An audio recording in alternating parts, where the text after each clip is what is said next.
참치캔으로 유명한 사조그룹이 직원들에게 명절 때마다 선물 세트를 강제로 팔게 했다는 뉴스, 지난해 단독으로 전해드린 바 있습니다. 이 보도 당시 사조 측은 그런 적이 없다면서 몇 번이나 부인을 했었는데요. 조사를 해보니까 이런 일이 몇 년씩이나 계속돼 왔던 것으로 확인됐습니다. 심지어 사원 판매용을 따로 만들어서 관리할 정도였습니다. 김경호 기자가 취재했습니다. 지난 2015년 추석 무렵 사조그룹 회사 식당에 붙어있던 공지입니다. 최고 책임자는 6천만 원, 간부급들은 1,200만 원에서 4천만 원. 직원 개인별로 팔아야 할 선물 세트 금액입니다.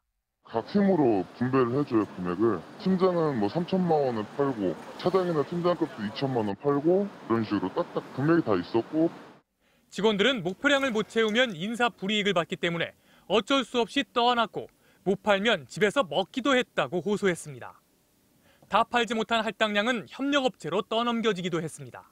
라고 추석 자기들 제품을 매출액의 25%를 사라 합니다. 할 짓이 아니에요. 진짜 나쁜 사람들이에요.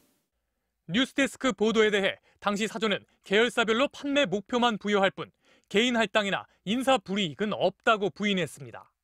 개별로 목표 부여한 바는 없고 그다음에 인사상의 불이익은 전혀 없었습니다. 하지만 공정거래위원회 조사 결과 실제로 사조그룹은 지난 2012년부터 7년간 설과 추석 때마다 임직원에게 선물 세트 판매를 강요해온 것으로 드러났습니다. 아예 사원 판매용 선물 세트를 따로 만들었고 매출도 별도로 관리했습니다. 재작년 추석의 경우 계열사 대표이사는 1억 2천만 원, 부장은 3천만 원에서 5천만 원, 과장은 2천만 원의 선물 세트 판매를 할당받았습니다.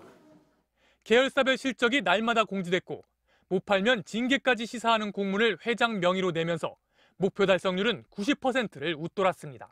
자기 또는 계열회사의 상품을 구입 또는 판매하도록 강제한 것으로 공정거래법에서 금지하고 있는 사원 판매 행위에 해당됩니다.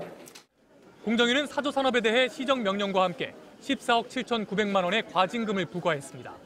또 다른 기업에서 반복되는 걸 막기 위해 명절을 전후해 부당한 사원 판매 신고센터도 운영하기로 했습니다. MBC 뉴스 김경호입니다.